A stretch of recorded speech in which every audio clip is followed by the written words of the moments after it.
Բարև ձեզ։ Արար YouTube-յան ալիքի եթերում հայրենիք կիրակնորյա վերլուծական հաղորդաշարն է։ Ձեզ հետ եմ ես Վարդուհի Ծատուրյանը եւ իմ զրուցակիցն է այսօր Համերաշխություն կուսակցության նախագահ Սարգիս Ավետիսյանը։ Բարև ձեզ, պարոն Ավետիսյան։ Պարոն Ավետիսյան, մենք տեսնում ենք, որ այս շաբաթվա ընթացքում քարոզարշավը իր ակտիվ փուլի մեջ է։ Առհասարակ ինչ սպասել այս քաղաքական ամբողջ քարոզարշավից։ Դե գիտեք, ինչպես պայմանավորվել էինք խոսել քարոզարշավի մասին եւ փորձել այսպես նեյտրալ տեսանկյունից մարդկանց հնարավորություն տալ եւ մեր կողմնակիցներին հնարավորություն տալ, որպեսզի ուսումնասիրեն եղած մասնակից քաղաքական ուժերի դիրքորոշումները, ծրագրերը եւ ըստ դրա կատարեն իրենց ընտրությունը։ Այդ առումով ուշադիր հետևում ենք քարոզարշավին, տեսնում ենք, որ գաղափարական, այսպես գաղափարախոսություն կամ գաղափարախոսությունների պայքար չկա, կա կոնկրետ անձնական տիրույթում պայքար, անձնավորվում է պայքարը եւ գուցե դա հենց իշխանություններն են ցանկանում, որ անձնավորվի այդ պայքարը, քանի որ երբ որ անձերի կռիվ է եւ մարդիկ իրենք կարծում են, որ մարդիկ ավելի շատ իրենց կողմը կլինեն, երբ որ անձերի կռիվ լինի, ինչում ես համոզված եմ խորապես սխալվում են։ Բայց այնուամենայնիվ իրենց նպատակը դա է, որ անձնավորեցնեն եւ ընդհանուր այդ ծրագրերը դրա մեջ չերևա։ Պարզ է, եթե ծրագրերի որ ընդհատում են, անձնավորում են, որովհետև լուրջ թիմ չունեն, որով պիտի ներկայանային ու գաղափարախոսական լուրջ ծրագիր, որը պիտի առաջնորդեր մեծ տարիների ընթացքում։ Այո, ոչ միայն լուրջ թիմ չունեն, հարցը նույնիսկ այնքան դրան չի վերաբերվում, որքան որ այն ծրագիրը, որ ներկայացվում է, հասարակությունը այդ ծրագրին օրինակ կոնկրետ իշխանական մասով չի հավատում։ Նայեք, օրինակ գործող կուսակցությունը, իշխանությունը, ԿՊ-ն ինչ որ գաղափարներ առաջ բերում եւ դրանք հիմնականում շանտաժի հետ կապված բաներ են։ Այսպես օրինակ ասում են, եթե մեզ չընտրեք, կլինի պատերազմ։ Բոլոր խելացի մարդիկ, տրամաբանող մարդիկ, երբ որ վերլուծում են, հասկանում են ուղիղ հակառակը։ Երբ որ այս իշխանությունները ընտրվեն, հաստատ ինչ-որ ռազմական գործողություններ է լինելու, կամ նվազագույնը մենք առանց որևէ պատերազմական գործողության ինչ-որ բաներ ենք զիջելու։ Ինչու՞։ Հիմա ասեմ ինչու, որովհետեւ այս իշխանությունները իրենց գործելակերպով ցույց են տվել, որ իրանք զիջում են եւ անընդհատ զիջում են, սահման չկա։ Ու այդ սահմանը երբեք չի ավարտվում, չի դրվում։ Տեսեք, օրինակ, եթե ուսումնասիրենք նախկին անցյալը, այս իշխանությունների եւ մեր հարևան այդ ադրբեջանցի կոչվածների, տեսեք ինչ է ստացվում, ինչ պահանջ իրանք դրել են, այդ պահանջները բավարարվել է այս կողմից, մեր կողմից։ Եվ ինչը որ չի բավարարվել, պատերազմական գործողություններով հասել են արդյունքի, այսինքն եթե մի բան ուզել են այս կողմը չի տվել, գնացել են ռազմական գործողության եւ հասել են արդյունքի։ Հիմա ստացվում է ինչ, որ այս մարդիկ պահանջներ են դնում։ Եվ օրինակ այդ պահանջներից մեկը հետեւյալն է, որ 300,000 ադրբեջանցի պետք է գա Հայաստան, նախ абսուրդ թիվ է, տենց թիվ գոյություն չունի, ինչ 300,000-ի մասին, դե կարելի է ասել 1 միլիոն, կարելի է ասել 200 միլիոն, ինչ թիվ ուզեն կարան ասեն։ Տենց թիվ չկա, թիվը պետք է հիմնավորված լինի։ Բոլոր պաշտոնական տեղեկությունները ասում են, որ այդ թիվը եղել է 130-ից մինչև 140,000-ի սահմաններում։ Այսինքն 300,000 թիվը օդից վերցրած թիվ է։ Հիմա եթե ադրբեջանցիք ասում են, որ 300,000, ընդ որում, տեսեք իշխանությունը ինչ է ասում, ասում է մենք այդպես բան չենք ասել, դա կեղծ բան է։ Իբր ընդդիմությունը հնարել է Իրանից եւ ասում է, բայց բոլորս մենք Հայաստանի Հանրապետության բոլոր բնակիչները այդ մասին ոչ թե այս իշխանությունից են լսել, այլ լսել են Ադրբեջանի ղեկավարից։ Պարոն Արտիսյան, թույլ տվեք մի հարց տալ։ Արդյոք այդ ադրբեջանցիները, որոնք պետք է վերաբնակեցվեն, դրանք չէ որ բնիկներ չեն եղել, եկվորներ են եղել ամեն դեպքում։ Այո, ճիշտ եք ասում, իրենք եկվորները վերաբնակեցնելու խնդիրը ո՞րն է այստեղ։ Նայեք, տրամաբանությունը ինչի մեջ է, երբ որ նրանք ասում են, որ պետք է 300,000 գան, ու այս կողմը խոսում են մասին, որ դա կեղծ է, դա ընդդիմությունն է առաջ քաշում բան այդ թվերը, բայց մենք հո գիտենք, որ ընդդիմությունը չի ասել, մենք լսել ենք Ադրբեջանի իշխանություններից։ Հիմա նրանք այդ 300,000-ը երբ որ ասում են, դա օդից վերցրած թիվ է, տես թիվ գոյություն չունի։ Մեր իշխանությունները փոխանակ հերքեն ու ասեն, տես բան գոյություն չունի եւ բերեն փաստերը եւ հակառակ բերեն այն թվերը, որ մեր հայրենակիցները Ադրբեջանում վտարվել են, ցեղասպանության են ենթարկվել եւ հեռացել են այդ մոտ 550,000 մարդ, ընդ որում Արցախը չհաշված։ Դրա մասին քար լռություն ոչ ոք չի խոսում։ Դա ինչ է նշանակում։ Դա նշանակում է, որ իրականում այս մարդիկ համաձայնվել են այդ մտքի հետ, որ նրանք պետք է գան ստեղ։ Ճիշտ եք ասում, նրանք բնիկ ստեղ չեն եղել, նրանք եկվորներ են, նրանք զավթել են մեր երկիրը, եւ հետո process-ների արդյունքում սկսեց 88 թվականից սկսեց այդ շարժումը եւ նրանք բոլորը հեռացան եւ ոչ մի զոհ չի եղել Հայաստանի տարածքում։ Բոլորը իրենց տները փոխանակել են, վաճառել են, փոխհատուցում են ստացել, գնացել, իսկ մեր հայրենակիցները այնտեղ ենթարկվել են ցեղասպանության, դա փաստ է։ Դա բոլորը գիտեն։ Պարոն Արտիսյան, ես մյուս վտանգավոր հանգամանքն էլ, որը սպասվում է առջևում սահմանազատման ու սահմանագծման գործընթացներին ու անկլավներին եմ ուզում նաև անդրադարձ ունենալ, երբ որ մենք ասում ենք զիջումներ, նաև նկատի ունենք դա։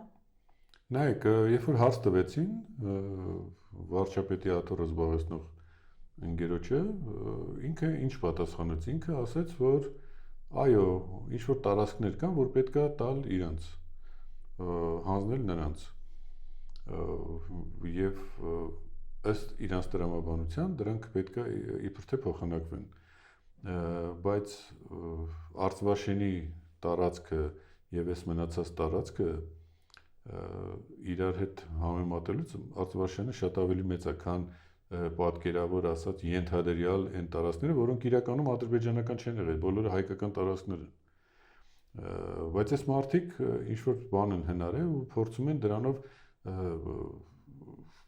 այդ իմիտացիան սարքել, իբր թե փոխանակում են ինչ որ բաներ։ Լավ, բա Սևան ինչով պիտի փոխանակվի։ Իրանք խոսում, ադրբեջանցիք խոսում են Սևանի մասին, ադրբեջանցիք խոսում են Վարդենիսի մասին, ադրբեջանցիք խոսում են Մասիսի մասին, ադրբեջանցիք խոսում են այդ տարբեր մասերի, հələ Սյունիքը չհաշված։ Ամեն ինչ ուզում են իրանք, նես չի որ ինչ որ սահման կա, բան մենք նոր խոսում ենք, չէ՞ որ սահման չկա, իրանք ամեն ինչ ուզում են։ Իրանք մի բան են ուզում են որ Հայաստանը ընդհանրապես չլինի։ Եթե այս իշխանությունները մնան, այդ ուղղությամբ է զարգանալու գործողությունները եւ զիջելու է, ամեն ինչ զիջվելու է, որովհետեւ իրանք ուղղակի չի կարելի հավատալ։ Ինչ քարտեզներ են բաժանում եւ հստակ քարտեզով նվիրելով մարդկանց քարտեզները ասում են կեղծ է այդ քարտեզը, այդ քարտեզները կեղծ են, այդ նշանները որ կպցնում են իրանց վրա Հայաստանի Հանրապետության տարածքի մի մասի հատվածը կպցնում են իրանց դոշին, հիմա ես դες ասում եմ որ դա լիարժեք չի, որովհետեւ Հայաստանի Հանրապետության մի մասը չկա այդտեղ։ Օրինակ, Արցվաշեն ուր է։ Մի մաս են կպցնում, բայց այդ փոքր որ sense պահում էր անդադ, հիշում եք առաջ ոնց էր ցույց տալիս, մի հատ պահում էր, հետո այդ փոքրներ ցույց տալի, այսինքն այդ փոքրը որ տենց փոքր է, երբ որ դոշի տես կպցնում, այդ փոքրները պիտի կպցնես, չէ՞։ Հիմա այդ փոքրը չես կպցնում, նշանակում արդեն չկա։ Արդեն դու կիսատ ինչ որ բան ես ցույց տալի, հələ մնացածի մասին չեմ խոսում։ Ուր է այդ փոքրը։ Երկու բան կպցրեք։ Մի հատ այդ կպցրեք, մի հատ էլ դա կպցրեք կողքից։ Հիմա ես ուզում եմ հասկանալ ձեր մտավախությունը այն է, որ այս իրական Հայաստանը իրենց ասելով ճակերտավոր դա էլ կփոքրանա։ Անպայման կփոքրանա, անպայման չի կարա չփոքրանա, որովհետև իրենց ամբողջ տրամաբանությունը, իրենց ամբողջ գործելակերպը ուղղված է դրան։ ինքը չի կարա չփոքրանա։ Եթե մի կողմը ագրեսիվ պահվածք ունի եւ ամեն ինչ ուզում է, ու այս կողմը գոնե չի գտնում այն իր բարեկամներին, որոնց հետ այս թույլ պահին կարող է դաշնակից լինի ու չտա, դա նշանակում է, որ տալու է անպայման։ Եթե մարդ մի քիչ տրամաբանություն ունի, մի փոքր հաշվարկի, դա կտեսնի։ Իրանք տեսեք, ամեն ինչ անում են, որպեսզի այդ տրամաբանող մարդիկ հանկարծ չսկսեն մտածել, որ վտանգավոր է այս ամեն ինչը։ Եվ դրա համար բերում են անհատական դաշտ։ Օրինակ, ասում են թիրախավորում են, ասում են նախկին նախագահ Ռոբերտ Քոչարյանն է, բան եւ այլը երրագլուխ, բան ինչ-որ տարբեր տեսակի հիմարություններ անընդհատ խոսում են։ Բայց ժողովուրդը հասկանում է, չէ՞, որ դա կեղծ է։ Դա ոչ մի էական նշանակություն չունի։ Հիմա դու որ ասում ես այդ մարդիկ սենց, դա Ալիևի ախորժակի ինչ-որ ձևի փակում է։ Բնականաբար ոչ, դա նպաստում է ախորժակին, որովհետեւ դու ներսից ես քանդում, իրանք դրսից են ուզում քանդեն։ Հիմա մեր ժողովուրդը պետք է հասկանա, եթե այս իշխանությունները ընտրվեցին, ուրեմն հաստատ մենք վտանգելու ենք մեր ժողովրդին, մեր երեխաների ապագան, մեր երկրի ապագան։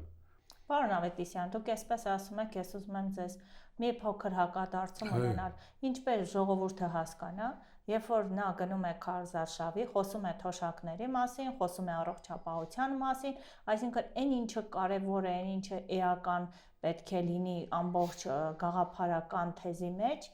դա բացառում է, այն ինչը որ թոշակն է, չգիտեմ, առողջապահություն է եւ այլն, դա փորձելով շահարկել, ներկայացնում է 8 տարվա իրենց աշխատանքը փայլուն եւ այդպես առաջ են գնում։ Ինչպես այդ մարդը թմբիրից արթնանա եւ հասկանա, որ այդ 10,000 դրամ թոշակը էապես չի փոխել թոշակառուի կյանքը։ Նայեք, հասարակ քաղաքացիները պետք է հասկանան մի բան, եթե այս պահին անվճար է դարձել բժշկությունը, ու ոչ մի երաշխիք չկա, որ մի քանի ամիս հետո այդ ամեն ինչը չի վերանալու։ Եթե անվճար է դարձել, դա արվել է մեր ժողովրդի հաշվին։ Այսինքն վերցրել են պետական պարտք են ավելացրել, երբ որ իշխանությունը վերցրեցին 6 միլիարդի կարգեր, հիմա մոտ 15 միլիարդի է հասնում պետական պարտքը, այսինքն պարտք են վերցրել, օգտագործել են այդ գումարները, ինչ որ պահի էլ որոշել են, որ որովհետև սրանից մի քանի ամիս առաջ ասում էին, որ ավելացնենք, որ ինչ լինի, եւ այլը, չէ՞, բայց հետո հասկացան, որ հիմա պետք է ավելացնել եւ ժողովրդի աչքերը փակել, գնան ընտրությունը, մենակ թե իրանք ընտրվեն։ Ընտրվելուց հետո ինչ կլինի, դա արդեն ուրիշ հարց է։ Տեսեք, այդ վերցրած գումարները վերջանում է, չէ՞, պարտք ես վերցրել, ծախսել ես, կերել, խմել ես, հիմա այդ գումարը վերջացել է, որովհետեւ դու չես աշխատում, չես ստեղծում այդ հավելյալ արժեքը, որպեսզի ինչ որ բան առաջանա։ Այդ գումարը դու ծախսում ես, բայց էլի ինչ որ պահ գալիս է, որ նորից սովածանում ես, չէ՞։ Կամ դու գնաս նորից պարտք վերցնես, կամ ինչ որ մեկը քեզ այդ գումարը նորից կտա։ Գիտենալով թուրքերի տրամաբանությունը, թուրքերը պատրաստ են այդ գումարները տալ, որովհետև այդ գումարները շատ փոքր գումարներ են, եւ իրանք մտածում են ավելի լավ է հիմա այդ գումարներով պահել իրանց սիրելի իշխանությանը, քան թե հետո շատ ավելի մեծ գումարներ հատուցել հայ ժողովրդին։ Եվ իրանք այդ ճանապարհով են գնում, այդ գումարները կտան, հետո կասեն ընկեր, դե վերադարձրու պարտքը, սա էլ կասի չեմ կարա վերադարձնեմ, կասի չես կարա, հողերը տուր, տարածքները տուր, եւ սա կտա։ Այս շատ պարզ պրիմիտիվ պետք է բացատրել ժողովրդին, որ ինչի մասին է խոսքը։ Նայեք, մենք նեյտրալ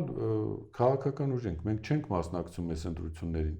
մասնակցության առումով, բայց կողմնորոշելու առումով քաղաքական, գաղափարական կողմնակիցներ եւ ժողովրդին հուշել, ուղղություն ցույց տալ, թե ճիշտը որն է այս փուլում, դա մենք ակտիվ անելու ենք եւ անում ենք։ Հիմա խոսքը ինչին է վերաբերում։ Քաղաքական դաշտ են մտել, ընտրական process-ի մեջ են 19 քաղաքական ուժ, չէ՞։ Դե ըստ էության, եթե վերցնենք, կա իշխանություն եւ կա իրական այն լուրջ ընդդիմություն, որը ունի հնարավորություն իշխանության հետ պայքարելու եւ հաղթելու։ Հիմա ինչու այդ ունի հնարավորությունից չեն օգտվում ընդդիմադիր քաղաքական այդ փոքր կուսակցությունները, որոնք առաջադրվել են փոխարենը միավորվելու։ Նայեք, տեսեք, դրանց մի մասը գուցե չհասկանալով է մտել, մի մասը լավ էլ հասկանալով, բայց շփվելով իշխանության մարմինների հետ եւ հովանավորվելով նրանց կողմից մտել են պայքարի մեջ ձայները փոշիացնելու առումով։ Եվ պատահական չի, որ կենտրոնական ընտրական հանձնաժողովը հակադարձում է եւ ասում է, որ բանա ձայները չեն փոշիացում։ Այստեղ էլ են խափում։ Նախկին արդարադատության նախարարը այդ մասին շատ պարզ բացատրեց։ Չէ՞ որ ոնց է իրականում փոշիացվում ձայները։ Ու դա ճիշտ է, ու դա բնական է, ու դա միշտ տենց է եղել։ Ձայները փոշիացվում են եւ հետո ինքնաբերաբար ավելանում են այն ուժին, որը որ առաջի տեղում է ալնում, ավելի շատ ձայներ է ունենում։ Մենք ասում ենք գլխից, որ դա եկեք անենք, որ դա չլինի տենց, այսինքն բոլոր ընդդիմադիր ուժերը, ովքեր ուզում են որ փոփոխություն լինի, եկեք միտեղ հավաքենք, բոլորը հավաքենք միտեղ, մեկ ճակատով գնանք ընտրությունների եւ ըստեղ հաղթելու հավանականությունը շատ մեծ է։ Եթե ընտրական process-ների մասին է խոսքը, եթե իրականում ընտրություններով հնարավոր է բան փոխել, մենք վստահ ենք, որ այս պարագայում իշխանության այս դրսևորումները ցույց են տալիս, որ ընտրություններով չի լինելու փոխվել, հնարավոր չի լինի փոխվել։ Ես չեմ հավատում, որ ինչ որ փուլում այս իշխանությունները կտեսնեն, որ ընդդիմությունը ավելի շատ ձայն հավաք է եւ հանգիստ կհանձնեն իշխանությունը։ Հիմա ուզում եմ մի հարց տալ։ Ինչու նրանք այս process-ը փոշիացման չեն հասկանում, որ իրենց իրական ընտրողի ձայնը, որը ընդդիմադիր է, փոխանցվի իրոք ընդդիմադիրներին, ոչ թե բաշխվի ըստ հերթականության, ըստ տոկոսային հարաբերակցության։ Նայեք, ինչու չեն ուզում գալ կոմպրոմիսի, քանի որ ժամանակ կա, դրա համար եմ խոսում, այս կոմպրոմիսի, այս փոքրիկ ժամանակահատվածը նախընտրական կարող են էլի քայլեր ձեռնարկել։ Ճիշտ է, ես չգիտեմ ինչի իրանք չեն ուզում, մի քանի պատճառներ կան, բայց մեր կարծիքը հետևյալն է, մեր կուսակցության կարծիքը հետևյալն է, որ իրական ընդդիմադիր եւ հնարավորություն ունեցող իրական հնարավորություն ունեն երկու քաղաքական ուժ։ Դա ուժեղ Հայաստանն է եւ Հայաստան դաշինքը։ Մնացածի պարագայում կարծում եմ, որ այդքան էլ մեծ չի շանսերը։ Ընդ որում ըստ հերթականության ուժեղ Հայաստան, հետո Հայաստան դաշինք, հետո արդեն մյուս քաղաքական ուժերը։ Եվ տրամաբանությունը որն է։ Նույնիսկ այս փուլում պետք է հետեւյալ տրամաբանություն լինի։ Ընդունում ես, չես ընդունում, որ ծրագրի որոշ կետեր քեզ դուր են գալի, դուր չեն գալի։ Կարևորը մի բան է, հարցը մի հատ է, որ պետք է գնալ փոփոխությունների։ Պետք է երկրում լինի փոփոխություններ եւ իշխանությունը պետք է հայտնվի ազգային ուժերի ձեռքին, որոնք մտածում են մեր երկրի ու մեր ապագայի մասին, որոնք նաեւ հնարավորություն ունեն փոխել իրականությունը։ Այդ առումով երկու քաղաքական ուժերը ունեն հնարավորություն։ Այսինքն այդ կոնսոլիդացիան պետք է լիներ այդ երկու ուժերին, իսկ եթե ավելի փոքրացնենք, այդ կոնսոլիդացիան պետք է լինի ուժեղ Հայաստանի շուրջ, որովհետև համեմատած ինքը ավելի ուժեղ է եւ իրանցից պակասացնել տալ այլ քաղաքական ուժերի, դա նշանակում է իրանց վնասել, իրանցից պակասացնել, բայց այն մյուսներին չավելացնել այնքան, որ կարողանան լրացնել սրա տեղը։ Հետևաբար շատ պարզ հասարակ տրամաբանություն է։ Ով ուժեղ է, պետք է հիմա իրան օգնել, որ ինքը ավելի ուժեղանա եւ հասնի հաջողության։ Դրանից հետո արդեն պետք է նաեւ գնալ այլ քայլերի, պետք է սահմանադրությունը փոխել, կառավարման համակարգը փոխել, նշանակել նոր ընտրություններ, ազատվելով այս չարիքի իշխանությունից, գնալ նոր ընտրությունների։ Դա արդեն հետոյի հարց է։ Եվ շատ ամենակարևոր հարցը անվտանգության հարցը պետք է լուծել։ Անվտանգության հարցը ես ուզում եմ որ բոլորը հասկանան, որ անվտանգության հարցը հնարավոր չի լուծել պարտվածի եւ հաղթածի մասնակցությամբ, ուժեղի եւ թույլի մասնակցությամբ։ Եթե անվտանգության հարց ես ուզում լուծես, դու պետք է ունենաս այն ուժը կողքիդ կանգնած, որը քեզ աջակցելու է այս փուլում։ Գուցե հետո մենք ուրիշներին աջակցենք, բայց այս փուլում մենք հիմա գտնվում ենք ցավոք սրտի մի վիճակում, որ չենք կարողանալու շատ արագ վերականգնել մեր հնարավորությունները եւ դեմն առնել, որովհետեւ մեր ճշնամիները դաժան են ու ոչ մի բանի առաջ չեն կանգնում։ Իրանք ունեն նպատակ, նպատակը Հայաստանի չլինելն է։ Հիմա ինչքան ուզում ենք մենք ասենք, մենք ուզում ենք լավ լինենք, մենք ուզում ենք խաչմերուկ լինենք, մենք բարի ենք, մենք էս կողմ, այդ ոչ մեկին չի հետաքրքրում։ Իրանց հետաքրքրում մի բան, քեզ ինչ որ մեկը պաշտպանելու է, թե չէ։ Այս փուլում ցավոք սրտի տենց է։ Եթե մենք կարողանանք այս կարգավիճակը բարելավել, իսկ դա երբ կարա լինի, երբ որ իշխանությունը փոխվի, նոր հնարավորություններ առաջանա եւ այն ուժերը, որոնք մեզ բարեկամ են, իրականում մեզ պաշտպանեն, իրականում մեր հետ մեզ սատարեն, մեր կողքը կանգնեն եւ մենք հանգիստ զարգացնենք մեր տնտեսությունը, որովհետեւ այն տրամաբանությունը, որը այսպես է ենթադրվում, որ հիմա մենք տնտեսությունը կուժեղացնենք, դուք չեք կարող տնտեսությունը հիմա ուժեղացնեք, որովհետեւ մեզ չեն թողի, թուրքերը չեն նստելու սպասեն, որ մենք ուժեղանանք, հետո իրանց այդ տարածքային մկրտումները բան անենք, սահմանափակենք, էլ չուզենան այդ տարածքները բան եւ այլը, իրանց ախորժակը փակվի, այդպես չի լինելու, որովհետեւ իրանք գլխից չեն թողի, որ մենք ուժեղանանք, դրա վառ օրինակը կա, օրինակ սահմանի վրա մի գործարան էին ուզում սարքեին, թուրքերը կրակեցին եւ այդ սահմանի վրա գործարանը փակվեց եւ դա չսարքվեց, տեղափոխեցին այլ տեղ։ Բայց մեր տարածքի մեջ իրանք չեն թողում, որ մենք զարգանանք։ Ինչու, եթե խաղաղության համաձայնագիրը կնքվի,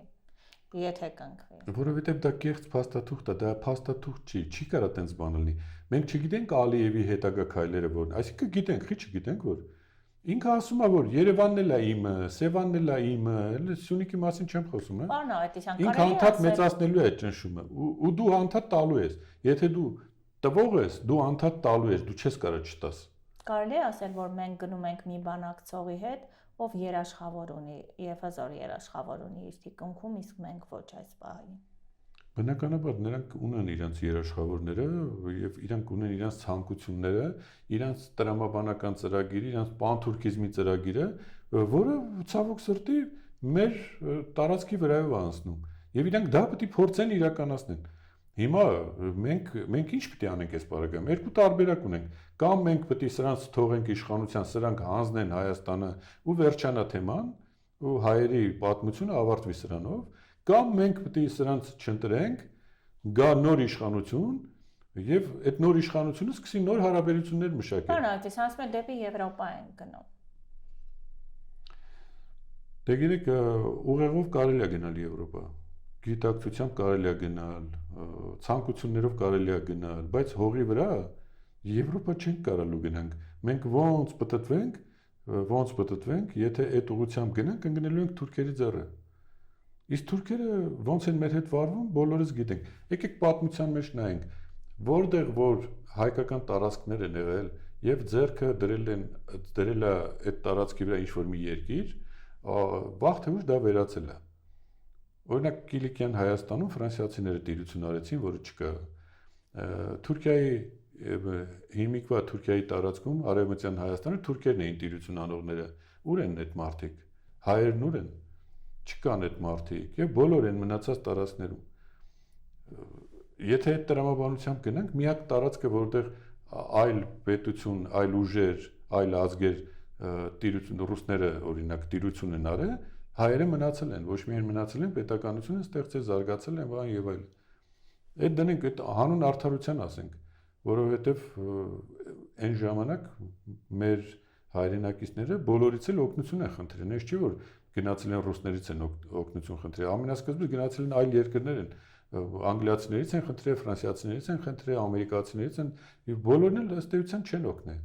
Կամ որոշակի այնպես բաներ են արել, օրինակ ասենք ամերիկացի որբերին են տարել, մեր հայրենակիցներին տարել են, ֆրանսիացիք ասել են եկեք Ֆրանսիայում ապրեք, այս անգամ չենք կարա, հաջորդ անգամ կօգնենք եւ այլն, անգլիացիք ասել են մեր նավերը ձեր սարերը չեն բարձրանա։ Միակ ազգը, որ եկել է օգնել է, կանգնել է, եղել են ռուսները։ Սա փաստ է, ես չեմ ասում, որ գնանք դառնանք Ռուսաստանի մարզը, բայց պետք է խելացի վարել այս քաղաքականությունը։ Օրինակ,